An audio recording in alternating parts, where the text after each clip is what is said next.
अस्सलामुअलैकुम दोस्तों, क्या हालचाल हैं। आप देख रहे हैं मुझे तारक मोटिवेशनल चैनल से। मैंने पहले एक वीडियो बनाई थी, उसमें मैंने अपने कुछ कारोबार के बारे में आप सारे दोस्तों को शेयर किया था। वो वीडियो आप दोस्तों ने बड़ी पसंद की। आज मैं बताऊंगा कि इससे पहले मैं क्या करता था। मैंने नौकरी भी की है, नौकरी के मेरे क्या हालात होते थे, मेरे घर की क्या सिचुएशन थी, वो मैं आपके साथ शेयर करता हूँ। 2010 में हमने पोल्ट्री का काम स्टार्ट किया था और ये मैंने और मेरे भाई ने हमने मिलकर स्टार्ट किया था ब्रायलर से। इसके लिए कुछ पैसे मेरे अब्बू ने मुझे दिए थे। तो ये ब्रायलर का उस वक़्त ठीक था, फिर भी हमारा ठीक ही रह गया था ना, हमें ज़्यादा लॉस हुआ, बल्कि प्रॉफ़िट में थे हम। उसके बाद फिर हम अंडे वाली मुर्गी की तरफ चले गए थे। फिर हमने तकरीबन 2014 तक 2010 में ही हम चले गए थे अंडे वाली मुर्गी की तरफ। ये शेड हमने बनाया था 4000 मुर्गी का, और ये तकरीबन 4 साल हमने ये काम किया अंडे वाली मुर्गी का। बड़ा ज़बरदस्त काम था, बड़ा ज़बरदस्त ये काम था। इसमें से अल्लाह पाक ने हमें बड़ा रिस्क दिया। फिर ऐसा हुआ कि ये नवाज शरीफ की गवर्नमेंट थी 2014 में, तो कारोबार के हालात इतने बुरे हो गए थे और अंडे का जो रेट था वो हमें अपना महंगा पड़ रहा था, जो मार्केट से मिल रहा था वो सस्ता था।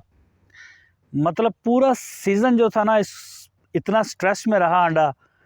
और एक मुर्गी हमारी उस साल बीमार भी बहुत हो गई थी। इस वजह से करके ना लॉस हो गया हमारा कारोबार में। तो मैंने फिर वो काम छोड़ दिया था। उस साल 2014 में मेरे साथ हुई बहुत थी।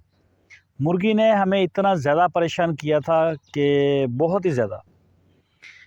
वो छोड़ दिया हमने। छोड़ के फिर मेरे अब्बू ने मुझे मशवरा दिया कि आप कोई और कारोबार कर लें। तो मैंने कहा कि अभी मेंटली तौर पे मैं तैयार नहीं हूँ, मैं अभी रेस्ट करूँगा। मैंने तकरीबन 4-6 महीने तो घर में ही गुजारे, लेकिन काम तो करना था। फिर उसके बाद मैंने सोचा मैं कोई 1-2 साल जॉब करूँगा, ताकि मैं मेंटली तौर पर अपने आप को प्रीपेड कर सकूँ, रेडी कर लूँ, ताकि मैं किसी भी काम में जाऊँ तो उसके बारे में मैं सही सोच सकूँ, सही कर सकूँ। काफ़ी ज़्यादा स्ट्रेस में आ गया था 2014 में। फिर 2014 के लास्ट में तकरीबन मैंने जॉब ढूँढते जॉब ही ना मिले मुझे, और मैं शहर से बाहर जाना नहीं चाहता था। मैं चाहता था कि मैं अपने इसी शहर के अंदर रह के कोई अच्छी सी जॉब मुझे मिले, मेरा गुजारा होता रहे, तो मैं इस पे भी काफ़ी खुश था। अल्लाह अल्लाह करके मुझे ना एक प्राइवेट कंपनी के अंदर जॉब मिल गई। वो जॉब मुझे कितने में मिली, जब मैंने जाके इंटरव्यू दिया तो 7000 रुपये महीने में। उस वक्त मेरी शादी भी हुई थी, मेरा एक बच्चा भी था। मैंने उनसे रिक्वेस्ट की, मैंने कहा सर ये सैलरी तो बहुत थोड़ी है, आप मेहरबानी करें, चलो मेरी 10,000 तो करें। तो उन्होंने बोला कि नहीं, अगर आपने काम करना है तो हम आपको 7000 के ऊपर ही सैलरी से स्टार्ट करवाएंगे, फिर उसके बाद आपकी परफॉर्मेंस देखी जाएगी। यही चीज़ होती है जॉब में, यही चीज़ होती है जॉब के अंदर। आपको फेस करनी पड़ती है कि नहीं जी, हम यहाँ से शुरू करेंगे। अगले बंदे को इससे टेंशन नहीं होती कि वो आपको क्या दे रहा है, क्या नहीं दे रहा। 7000 से ही अल्लाह का नाम लेके शुरू की। और ये सिलस और ऑफ़िस के अंदर टोटल हम 22-23 लोग थे। ऑफ़िस के अंदर तो थोड़ा ही अमला था, बाकी ज़्यादातर मार्केटों में जाते थे। सेल्स की कंपनी थी। वो 3-4 शहरों का सेटअप था हमारे पास। तो सेल्स के लिए बाकी लड़के तो सारे बाहर चल जाते थे, जो ऑर्डर बुक करने वाले थे या डिलीवरी देने वाले थे, ये सारा ड्राइवर वगैरह सारे बाहर रहते थे। तो मेरा मेन ऑफ़िस में ही काम था, ऑफ़िस को ही हम देखते थे। खैर ये सिलसिला चलता रहा। मैंने वहाँ पे बहुत कुछ सीखा उस ऑफ़िस के अंदर। पूरी एक सियासत थी, और हर बंदे की यही सियासत होती थी कि किसी भी तरह से मैं सबसे आगे आ जाऊँ। ये चीज़ें मैंने देखता था, मैं अपने बॉस से डिस्कस भी करता था। मैंने कहा काम का कोई फ़ायदा नहीं है, बट ये होता है यहाँ पे तो कोई चस नहीं आ रही काम की। उन्होंने बोला कोई मसला नहीं, आप लगे रहें, लेकिन सैलरी वही 7000 ही थी। खैर करते कराते 10-11 महीने मुझे गुज़र गए वहाँ उसी ऑफ़िस के अंदर, उसी सैलरी पे। और जब भी मैं कोई बात करता तो मुझे दबा दिया जाता कि नहीं, आप ये बात नहीं कर सकते। कोई भी क्लेम आता, कोई किसी लड़के की कंप्लेन आती, कोई मसला होता, अकाउंटेंट का होता, सुपरवाइज़र का, मैनेजर का, किसी का भी कोई मसला होता, जब भी मैं बॉस के साथ उसे डिस्कस करता तो वो बड़ा सख्त रिएक्शन आता मेरे ख़िलाफ़। यहाँ तक कि इन 10-11 महीनों में वो सारा स्टाफ 22-23 लड़कों का एक तरफ और मैं अकेला एक तरफ, बुलाते भी नहीं थे मुझे वो। क्या है, तू कहाँ से आ गया, कब छोड़ेगा काम? दुआएं मांग रहे थे, मन्नतें मांगी हुई थी कि जो छोड़ जाए कहीं तो अच्छा हो। जो मालिक थे, बॉस था जो, वो कह रहे थे कि नहीं आप कंटिन्यू करें, आप चलें हमारे साथ, हमारे और भी कई सेटअप हैं, ये वो हमारे पास जॉब की काफ़ी अपॉर्चुनिटीज़ हैं। मैं लगा रहा तो कुदरती तौर पे ना मेरी कंपनी ने प्रमोशन कर दी, कंपनी हैंड से मेरी प्रमोशन हुई और मेरी जो सैलरी थी वो 7,000 से बढ़ के वो सीधी 18,000 पे चली गई टारगेट की सूरत में। अगर मैं सैलरी मेरी जो मतलब बेसिक पैकेज था वो 18,000 हो गया और अगर मैं टारगेट अचीव करता था तो फिर मुझे 22-23 हज़ार शायद इतना का मिलता था, 4-5 हज़ार टारगेट का भी था। तो साल में 5-6 दफ़ा टारगेट अचीव हो ही जाता था। अभी 1 महीना ही गुज़रा था कि मेरी सैलरी वहाँ से दोबारा फिर मुझे कंपनी ने सेलेक्ट किया कि आप पूरे ऑफ़िस को जो है ना वो एज़ ए मैनेजर देखेंगे। मुझे फिर मेरी प्रमोशन होगी। तो मेरी 18,000 वाली सैलरी 28,000 के ऊपर आ गई और भी पैकेज मेरा अच्छा हो गया। और वो जो सारे एक तरफ लगे हुए थे ना, वो सारे अल्लाह पाक ने नीचे कर दिए और ऊपर मैं आके बैठ गया मेन सीट के ऊपर। जो पहले मैनेजर था वो डी सीट हो गए, वो नीचे आ गए। रिज़ाइन तो नहीं किया उन्होंने, लेकिन वो डी सीट हो गए, उसी ऑफ़िस में रहे। तो इसी सेटअप के साथ फिर मैंने वहाँ पे काम किया, लेकिन मैंने पूरी ईमानदारी के साथ काम किया, 1 टके की बेईमानी नहीं की। जितना ज़्यादा मैं काम ऑफ़िस के लिए कर सकता था, अपनी जॉब के लिए कर सकता था, वो मैंने किया। और लेकिन जॉब इज़ जॉब। मैं सुबह 7 बजे, सर्दियों की रातें मुझे याद है, मेरे अब्बू ने मुझे कई बार बोला कि ये कौन सी नौकरी है, अब रात को 10-11 बजे दिसंबर और जनवरी की रातों में इतनी फॉग होती है और आप इतना लेट नाइट आते हैं। तो मुझे इस तरह की जॉब नहीं चाहिए, आप टाइमली घर आएँ, सारे लोग टाइम पे घर आ जाते हैं, तो आपकी कोई फ़ख्री जॉब है। तो मैंने अपने अब्बू से ये कहा कि आप का जब दिल करे आप मेरे ऑफ़िस में आ जाएँ। अगर तो मैं ऑफ़िस में मिलूँगा या मैं घर में मिलूँगा और इसके अलावा कोई जगह नहीं है मेरे जाने की। अगर मैं ऑफ़िस में नहीं हूँ तो फिर आप मुझसे पूछें कि तारक आप किधर थे? अगर मैं हूँ तो इसका मतलब मैं काम पे हूँ। बट मैं भी देखना चाहता था कि जॉब मुझे कहाँ तक लेके जाती है। फिर साल चेंज हुआ और कुछ कंपनी ने अपने पैकेज अपडेट किए तो उसमें मेरी जो सैलरी थी वो 32,000 बेसिक होगी, 32,000 रुपीज़। ये 2015 के शुरू की बात है तकरीबन, शायद, या शायद को 2-3 महीने गुजर गए हों, मुझे याद नहीं एग्जैक्ट। अच्छा, मेरी 32,000 होगी, लेकिन जब हम टारगेट करता, हमारा पूरा सेटअप जब टारगेट करता था तो उस सूरत में मुझे फिर 38-40 हज़ार तक की सैलरी मिलती थी। 38,000 मेरी सैलरी होती थी, हमें खाना मिलता था एक अच्छा, और इसके अलावा और भी गिफ्ट वगैरह भी मुझे काफ़ी अच्छे-अच्छे मिल जाते थे, कंपनी की तरफ से आते रहते थे, अच्छे गिफ्ट मिलते थे, काफ़ी कॉस्टली भी होते थे। ये टोटल कुल मिला के कह लें कि 40,000 पर मंथ मेरा निकलता था। मैं बड़ा खुश था, मैंने कहा यार चलो ठीक है, मेरा गुज़ारा हो रहा है फैमिली के साथ, इन चीज़ों के साथ, जो सेटअप है अभी फिर देखते हैं कोई ना कोई। लेकिन मेरी नज़र में था कि कोई काम मिलेगा इंशाल्लाह तो अपना ही स्टार्ट करेंगे, बिल्कुल रिस्क नहीं लेंगे। अपना काम मैं उस वक्त करने के लिए भी तैयार था, चाहे मुझे 15,000 बचे। ये तो 40,000 का पैकेज था, मैं 15,000 के लिए भी रेडी था।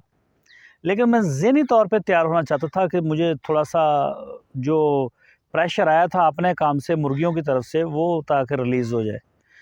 खैर मैंने 2 साल तक ये जॉब की, बड़ा अच्छा मैंने उस ऑफ़िस को चलाया, सारे लोग भी खुश थे। मेरी वजह से फिर बाकी लड़कों की भी सैलरियाँ बढ़ गई थी। मैंने उसको एक पूरे तरीके से मुनज़्ज़म करके, जो एक ट्रैक था कंपनी का, उसके मुताबिक इसको लेकर मैं चला। फिर कंपनी ने ऊपरले लेवल के ऊपर, जो मेरे से ऊपर थे, मतलब टेरिटरी मैनेजर, एरिया मैनेजर, इनके जब ना तबादले हुए और कुछ नए लड़के इस पोस्ट के ऊपर उन्होंने रखे, तो हमारे जो टेरिटरी मैनेजर थे, जिन्होंने मुझे प्रमोट किया था, उनका ट्रांसफ़र हो के वो किसी दूसरी तहसील में या किसी दूसरे डिस्ट्रिक्ट में चले गए और मैं जो था मैं वहीं रहा। मेरा नहीं तबादला हुआ, उनका हो गया। जो नया लड़के आए ना, वो यूनिवर्सिटी को छोड़ के आए थे, उनको भी पहले जॉब नहीं मिल रही थी। उन्होंने मुझे बताया था कि मैंने काफ़ी ट्राई की, मुझे जॉब नहीं मिल रही थी। तो अल्लाह अल्लाह करके मुझे यहाँ जॉब मिली है टेरिटरी मैनेजर की। ये उस वक्त बड़ा अच्छा पैकेज था। 80-90 हज़ार से उनकी सैलरी शुरू होती थी, गाड़ी उनको मिली हुई थी, इसके अलावा और कई सहूलतें थी, बच्चों की एजुकेशन की थी, और इसके अलावा उनको काफ़ी तगड़ा पैकेज, कुल मिला के 1.5-2 लाख रुपए तक का उनको फ़ायदा होता था कंपनी के हैंड से। जबकि मुझे, मेरा वही था जो मैंने आपको बताया कि टोटल 40 के अंदर ही मुझे क्लोज़ किया हुआ था। अब वो जब नए ऑफ़िसर आए, उनसे मेरी मीटिंग हुई, तो कंपनी का प्रेशर तो होता है सेल्स वाले का कि ये टारगेट, ये टारगेट, ये टारगेट। तो कंपनियां कभी खुश नहीं होती। कंपनी का आप टारगेट पूरा करेंगे, कंपनी बोलेगी आपने कुछ नहीं किया, आपने अपने कपड़े क्यों नहीं बेचे, कपड़े भी बेच दो। कपड़े बेचेंगे, बोलेंगे अपनी खाल क्यों नहीं बेची, खाल भी बेच दो, गोश्त भी बेच दो, अपना हड्डियां भी बेच दो, ख़त्म हो जाओ बस। ये कंपनी की डिमांड्स होती हैं। तो मैंने ये बात उनकी मीटिंग में उनसे की। मैंने कहा आप इतने जज्बाती होकर ना चले, ये आपको नहीं काम से निकालेंगे, आपके साथ ही चलेंगे। इनको भी पता है ये कैसे, ये कोई आज की तो नहीं, 50 साल पुरानी कंपनी है, तो ये हमें फ़र्क नहीं करेगी, आप बेफिक्र होकर लगे रहें। लेकिन वो थोड़े से टेंशन में रहते थे कि मुझे निकाल ना दें, जॉब से ना निकाल दें। उन्होंने मुझे प्रेशराइज़ करना शुरू कर दिया बिला वजह कि आपका टारगेट अचीव नहीं। मैंने कहा भाई हर दफ़ा तो टारगेट अचीव नहीं ना होते, एक दफ़ा हो गया, एक दफ़ा नहीं हुआ, एक दफ़ा हो गया, एक दफ़ा नहीं हुआ, बस ऐसा ही होता है मिलजुल के। तो वो मेरी इस बात से एग्री नहीं करते थे। अच्छा, मैं सुबह 7 बजे ऑफिस जाता हूँ। ये बात है 1 जनवरी 2017 की शायद, या सर्दियाँ थी, डेट आगे पीछे हो भी सकती है। मैं ऑफिस जाता हूँ और ऑफिस जाके मैं अपना जो मेरा ऑफिस को शुरू करने के लिए जो भी वर्क होता है, लड़कों को डायरेक्शन देना, मतलब मेरी एक मीटिंग कॉल की हुई थी अपने पूरे स्टाफ के लिए। मैंने सबको घर से मैसेज कर दिया था कि सुबह 7:30 बजे ऑफिस में मीटिंग है, सारे लड़के मेरे ऑफिस में आ जाएं। सारे आ गए। 45 मिनट का मैंने उनको लेक्चर दिया, उनको सबको उनके काम बताए, उनकी ज़िम्मेदारियां बताई कि आपने ये करना है, आपने ये करना है, आपने इस तरफ जाना है, आपने इस तरफ जाना है, सारा बताया। सारे लड़के चले गए। ऑफिस में हम 2-3 लड़के थे, हम रह गए। इतने में वो जो नए ऑफिसर थे मेरे टेरिटरी मैनेजर, वो आए। वो आके मुझे कहते हैं कि तारिक मेरी बात सुनो। उन्होंने मुझे अपने ऑफिस में बुलाया, मैं वहाँ गया। जब पहले भी ऐसा ही होता था, वो जब आते थे, लेकिन हम जप्पी शप्पी डाल के अच्छी तरह से मिलते थे। फिर वो, मैं उनके ऑफिस में जाता था, वो सीनियर थे, मैं जाता था, वहाँ बैठते थे, वो चाय मंगवाते थे, अंडा बिस्किट सारा हम खाते थे सर्दियों में। उसके बाद फिर काम की बात होती थी, फिर उसके बाद वो अपने काम पे लग जाते थे, मैं अपने काम पे, या फिर हम दोनों मिलके उन्हीं की गाड़ी में मार्केटों में निकल जाते थे। कभी कभार ऐसा होता था हफ्ते में 15 दिन। उन्होंने मुझे बुलाया, 45 मिनट की मैंने 40-45 मिनट की मैंने मीटिंग अटेंड की अपने ऑफिस में। सारे लड़के काम पे चले गए जिन्होंने जिधर जिधर जाना था। फिर ऐसा हुआ कि उन्होंने मुझसे कोई बात नहीं की, कोई सलाम नहीं, कोई दुआ नहीं। उन्होंने बोला कि बैठो, जाके रिज़ाइन लिखो, कि मैंने रिज़ाइन कर दिया। सेल्स का इशू आ रहा था सर्दियों में, जब ये दिसंबर था शायद, क्लोजिंग होती है ना, तो आप सेलें ज़रा कम हो जाती हैं, तो वो इस चीज़ को नहीं समझे। हालांकि ये एक नॉर्मल चीज़ थी हमारे लिए। तो बट जॉब इज़ जॉब। उन्होंने जनाब 10 मिनट भी नहीं लगाए, अभी मेरी मीटिंग ख़त्म हुई 40-45 मिनट की, और उन्होंने आके रिज़ाइन लिया और बोला कि 10 मिनट में हमारा ऑफिस छोड़ दो। मेरे पछौड़े पे लात मारी। मैंने अपने लैपटॉप से जाके बैठ के सारे स्टाफ को मेल लिखी कि मैं दुबई जा रहा हूँ, मैं काम से रिज़ाइन कर रहा हूँ। तो सबके मुझे फ़ोन आने शुरू हो गए, भी क्या हुआ, इतना अचानक आपने बताया भी नहीं और आपने एकदम से जो है वो रिज़ाइन कर दिया। तो अब मैं उनको क्या बताऊँ कि क्या हुआ है। मैंने खैर उसी तरह से जैसे मुझे हदायत की गई थी कि 10 मिनट में अपने ऑफिस छोड़ना है, मैंने मेल की, सिस्टम बंद किया, बॉस को मैसेज किया कि ये हो गया है। उन्होंने भी देख ही लिया मैसेज मेरा, और मैंने अपना मोबाइल लिया। बाकी ऑफिस के अंदर मेरी कोई ऐसी चीज़ नहीं थी, ना मैंने कोई ऐसी आदतें अपनी बिगाड़ी थी कि मेरे कोई ये चीज़ या वो चीज़, कोई ना मेरा कोई लेना ना देना, ना मैंने कोई चीज़ें उधार ली हुई थी, बल्कि मैंने कुछ उनसे लेने थे पैसे, वो मैंने अपना मोबाइल लिया और अपनी बाइक ली और अपने घर में आ गया। मैंने घर में पहले बताया हुआ था कि मेरी जॉब जा सकती है। जब मैं अचानक 10 बजे के करीब में अपने घर में आया तो मेरे घर में बड़े परेशान हुए, मेरी बेगम बड़ी परेशान हुई कि काम तो बड़ा ख़राब हो गया है। मैंने अपने अब्बू को भी बताया था कि हो सकता है मेरी जॉब चली जाए। वो ज़हनी तौर पे तैयार थे। वैसे मेरी वाइफ़ को भी पता था कि इनके ये मसले मसाइल ऑफ़िस में चल रहे हैं। खैर मैंने चला गया। मैं जॉब के ऊपर आप इससे ज़्यादा कुछ कर नहीं सकते। आपका कोई बस, कोई कंट्रोल, कोई अख्तियार नहीं होता। मैंने छोड़ा और छोड़ के फिर हम चले गए। मैंने अपनी बेगम को बताया तो उनका मूड काफ़ी ऑफ हो गया था। बल्कि कई दिन उनका मूड ऑफ रहा कि जॉब आपने इतनी मेहनत की, स्ट्रगल किया और आहिस्ता-आहिस्ता आपने अपने पैर भी जमाए और फिर जॉब ने 1 मिनट भी नहीं लगाया। तो मैंने कहा जॉब में ऐसे ही होता है। उसके बाद फिर मैंने ये तय कर लिया था कि अब दोबारा ज़िंदगी में कभी जॉब नहीं करेंगे। किसी भी कंपनी की, कोई सरकारी, कोई प्राइवेट, किसी किस्म की कोई जॉब नहीं करेंगे। सब्ज़ी की रेहड़ी लगा लेंगे, लेकिन अपना करेंगे, अपनी मर्ज़ी से उठेंगे, मर्ज़ी से आएँगे, मर्ज़ी से जाएँगे, थोड़ा खा लेंगे, एक टाइम का खा लेंगे, लेकिन काम अपना करेंगे। दूसरे को कभी बोलने भी नहीं देंगे। और फिर ऐसा ही किया। फिर मैंने 2 इसके बाद भी मैंने 1-2 काम किए छोटे-छोटे। उसमें से एक काम ने सही था, लेकिन वो फिर डाउन हो गया। उसमें मज़ा नहीं आया और उसके साथ ही फिर मैंने यूट्यूब का ये चैनल बनाया था 2018 में।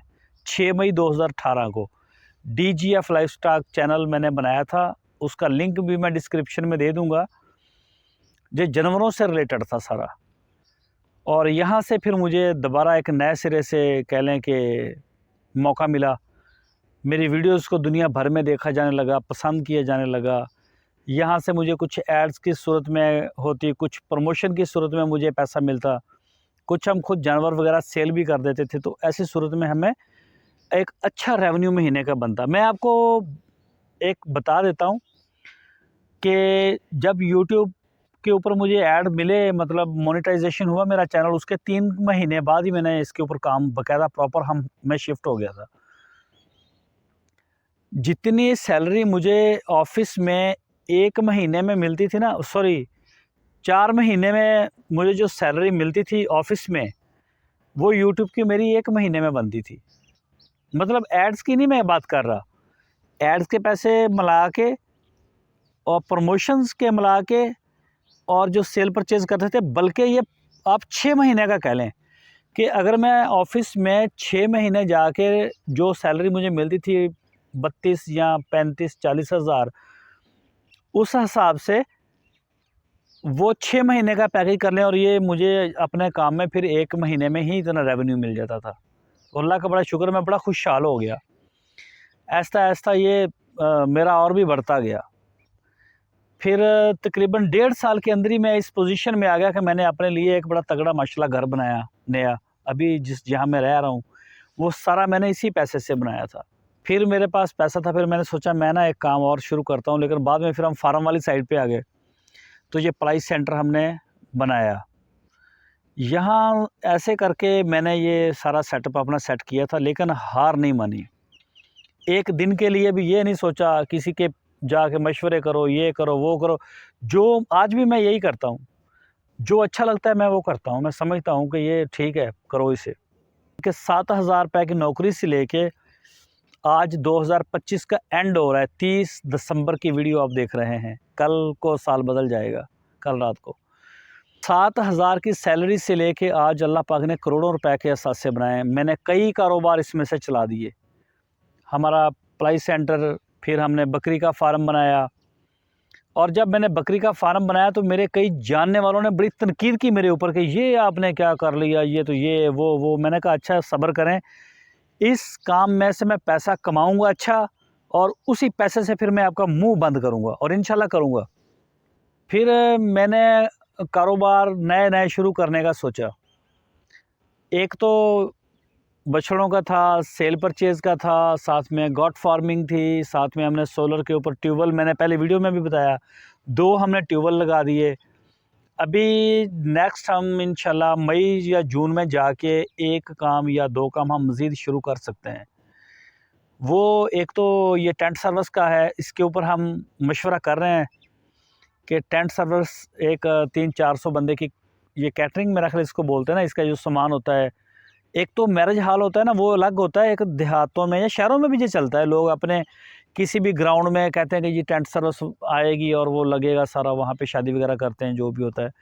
ये सेटअप हम एक तगड़ा इंशाल्लाह बना के अपना चालू करेंगे। एक ये तो अब जाके मैं इस पोजीशन में आया हूँ कि मैं नया काम शुरू कर सकूँ, और इंशाल्लाह मैं जैसे जब भी काम स्टार्ट करूँगा तो वो मैं आपके साथ शेयर करता रहूँगा और आपको उसके प्रॉफिट के बारे में भी आगाह करता रहूँगा। तो ये रही मेरी स्टोरी कि मैं यूट्यूब को शुरू करने से पहले क्या करता था। लेकिन लाइफ उसी वक्त आपकी स्टेबल होती है जब आप अपने बिज़नेस के ऊपर आते हैं, अपने कारोबार आप अपने लिए वक्त निकालते हैं। सीनियर थे, टेरिटरी मैनेजर थे, जिन्होंने मेरे से रिज़ाइन लिया। वो मुझे मिले कुदरती तौर पर। एक दफ़ा किसी दूसरे शहर में मैं गया हुआ था अपने ज़ाती काम से, वो भी वहाँ आए हुए थे। वो उनकी टेरिटरी थी ना, तो कंपनी ने उनको भेजा होगा, वो वहाँ आए। कुदरती तौर पे मेरी उनसे मुलाकात हुई। जब मुलाकात हुई तो तकरीबन कोई 3 साल के बाद या 4 साल के बाद, 3 साल के बाद वो मुझे मिले बड़े खुश होके कि वाह वाह वाह तारक, आपसे मुलाकात होगी। मुझे पकड़ा और होटल की तरफ चले कि हम चलते हैं, खाना खाते हैं। तो मैंने उनसे कहा, नहीं, आप मेरे शहर के बिल्कुल करीब हैं, हमारा हक़ है आपको आपका मेहमान नवाज़ी का। तो वो हम वहाँ होटल में बैठे तो उन्होंने ये कहा मुझे कि मेरा गलत फ़ैसला था जो मैंने आपसे रिज़ाइन लिया। उन्होंने ख़ुद अपने मुँह से ये बात की। उनको एहसास हो गया बाद में, कंपनी का भी और मेरा काम करने का जो अंदाज़ था, उनको इस चीज़ से बड़ा एहसास हुआ बाद में। और उन्होंने ख़ुद बोला कि ये मेरा गलत फ़ैसला था, मुझे आपसे रिज़ाइन ही लेना चाहिए था। तो मैंने कहा, मैं बड़ा खुश हूँ, आपने मेरे ऊपर एहसान किया। अगर आप मेरे से रिज़ाइन ना लेते तो आज भी मैं वो 40 वाली 50 पे कर रहा होता, बस यही मेरा पैकेज होता। और सुबह 7 बजे जाता, रात को 12 बजे वापस आता, यही मेरी ज़िंदगी होती। उसी एक ऑफ़िस में गुज़रती जाती। जब कंपनी का दिल करता तो वो मुझे निकाल देते। उन्होंने बोला, आप आजकल क्या कर रहे हैं? तो मैंने उनको फिर अपने कारोबार के बारे में बताया। मैंने उनको बताया कि हमारे सिर्फ़ काम के लिए 8 मुलाज़िम हमारे काम कर रहे हैं। उन दिनों में हमारे पास इतने थे। माशाल्लाह बड़ा अरूज था। अभी भी अल्लाह का शुक्र है, ठीक है। तो वो पहले तो वो माने ही नहीं मेरी इस बात को। फिर मैंने उनको अपनी वीडियो का लिंक दिया। मैंने कहा, ये देखें, मेरा यूट्यूब का चैनल है, यहाँ हम सारा दिखा रहे हैं, सारा बता भी रहे हैं। फिर वो आगे देख के भी गए हमारे फार्म को, तो वो बड़े खुश हो गए। उन्होंने कहा, ठीक है, कुब्बे जे लत वजी तो ओदा उन्होंने रास आ गई। ये रही स्टोरी मेरी। मतलब यूट्यूब को शुरू करने से पहले मैं ये करता था काम जो मैंने आपको बताया सारा। तो इसी तरह से होता है। जॉब बुरी चीज़ नहीं है, मैं जॉब के ख़िलाफ़ नहीं हूँ। आप नौकरी करें, जब आपको लगे तो फिर आप अपने कारोबार में आएँ और किस्मत को आज़मा लेना चाहिए। बाकी ये है कि मुल्क छोड़ के चले जाना दूर-दराज़ और फिर कई साल वापस नहीं आना। बट वीडियो काफ़ी लंबी हो गई है, मैं अपनी वीडियो को यहाँ ही क्लोज़ करता हूँ। दुआओं की दरख्वास्त है। अल्लाह हाफ़िज़।